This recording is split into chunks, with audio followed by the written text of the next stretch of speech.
ಗುಳೇದಗುಡ್ಡದಲ್ಲಿ ಸಡಗರ ಸಂಭ್ರಮದ ಈದ್ ಮಿಲಾದ್ ಆಚರಣೆ. ಗುಳೇದಗುಡ್ಡ ಪಟ್ಟಣದಲ್ಲಿ ಶಾಂತಿ, ಸೌಹಾರ್ದತೆ ಮತ್ತು ಸಂಭ್ರಮದ ವಾತಾವರಣದಲ್ಲಿ ಈದ್ ಮಿಲಾದ್ ಹಬ್ಬವನ್ನು ಅದ್ಧೂರಿಯಾಗಿ ಆಚರಿಸಲಾಯಿತು. ಈದ್ ಮಿಲಾದ್ ಅಂಗವಾಗಿ ಮುಸ್ಲಿಂ ಸಮಾಜ ಬಾಂಧವರಿಂದ ಪಟ್ಟಣದ ಪ್ರಮುಖ ಬೀದಿಗಳಲ್ಲಿ ಭವ್ಯ ಮೆರವಣಿಗೆ ನಡೆಯಿತು.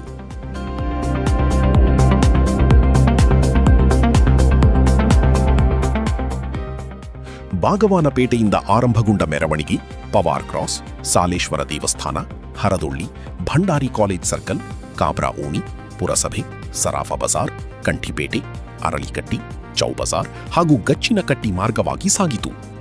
ಬಳಿಕ ಚುಂಗಿನ ಓಣಿ ಮತ್ತು ಪವಾರ್ ಕ್ರಾಸ್ ಪೇಟೆ ಮೂಲಕ ಮರಳಿ ಬಾಗವಾನ್ಪೇಟೆ ಮಸೀದಿಗೆ ತಲುಪಿತು.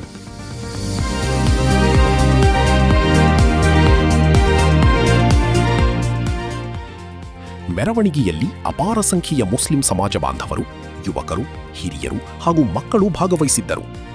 ಕೈಯಲ್ಲಿ ಹಸಿರು ಧ್ವಜಗಳನ್ನು ಹಿಡಿದುಕೊಂಡು ಈದ್ ಮಿಲಾದ್ ಜಯಘೋಷಗಳನ್ನು ಕೂಗುತ್ತಾ ಸಂಭ್ರಮಿಸಿದರು.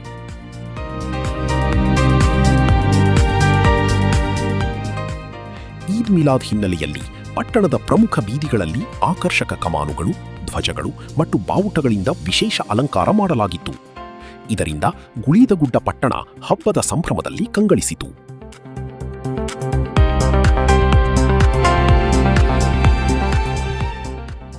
ಸಮಾಜದ ಧರ್ಮಗುರು ಮುಫ್ತಿ ಅಬುಬಕರ್ ಸಕಾಫಿ ಅವರ ನೇತೃತ್ವದಲ್ಲಿ ಮೆರವಣಿಗೆ ನಡೆಯಿತು.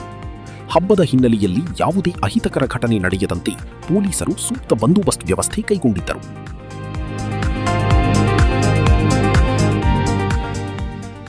ಈ ಸಂದರ್ಭದಲ್ಲಿ ಕಾಂಗ್ರೆಸ್ ಅಲ್ಪಸಂಖ್ಯಾತರ ಜಿಲ್ಲಾ ಘಟಕದ ಉಪಾಧ್ಯಕ್ಷ ಮುಬಾರಕ್ ಮಂಗಳೂರು ಸೇರಿದಂತೆ ಸಮಾಜದ ಮುಖಂಡರು ಧರ್ಮಗುರುಗಳನ್ನು ಸನ್ಮಾನಿಸಿದರು. ಮೆರವಣಿಗೆಯಲ್ಲಿ ಅಧ್ಯಕ್ಷ ರಜಾಕ್ ಕುದರಿ, ದೇವರಾಜ್ ಕಟ್ಟಿಮನಿ, ಗೋವಿಂದ ರಾಠೋಡ, ಮಶಾಕ್ ನಾಲತ್ವಾಡ, ಭಾಷಾ ಸಾಧನಿ, ಜಾವಿದ್ ಮೋವಿನಾ, ರಫೀಕ ಕಲಬುರ್ಗಿ, ಜಮೀರ್ ಮೌಲವಿ ಸೇರಿದಂತೆ ಹಲವು ಗಣ್ಯರು, ಹಿರಿಯರು, ಯುವಕರು ಹಾಗೂ ಮಕ್ಕಳು ಭಾಗವಹಿಸಿದ್ದರು.